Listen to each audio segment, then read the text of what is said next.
Në autostradën Gostivar Tetov, weekendit pas dite rreth orës 17:15 minuta në afërsi të një autoservisi, një veture tipit Shkoda me targa të Shkupit, e drejtuar nga 61 vjeçari nga Shkupi, ka humbur kontrollin mbi automjetin dhe si pasojë ka dalë nga rruga, ku ka goditur një qenë ndacak. Nuk ka të lënduar nga ky aksident përderisa dëmi material vlerësohet të jetë rreth 20.000 denar.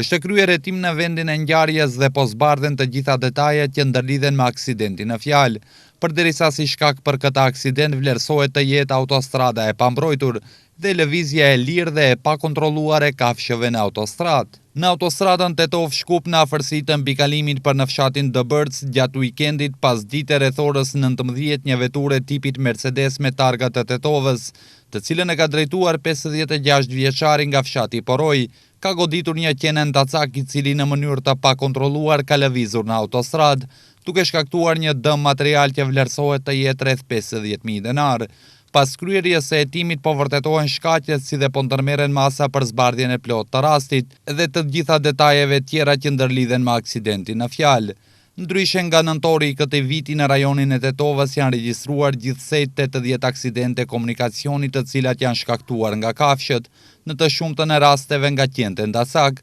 ose mbi 100 së bashku me aksidente që kanë ndodhur në hapësirat e qytetit të Gostivarit në të njëjtën periudhë kohore. Numri më i madh i aksidenteve ka ndodhur në autostradë, para së gjithash për shkak të lëvizjes së pakontrolluar të kafshëve në autostradë, ndër të tjera këto aksidente kanë ndodhur edhe si rezultati mungesës së mburojave mbrojtëse kualitative dhe funksionale në shumë vende përgjatë autostradës.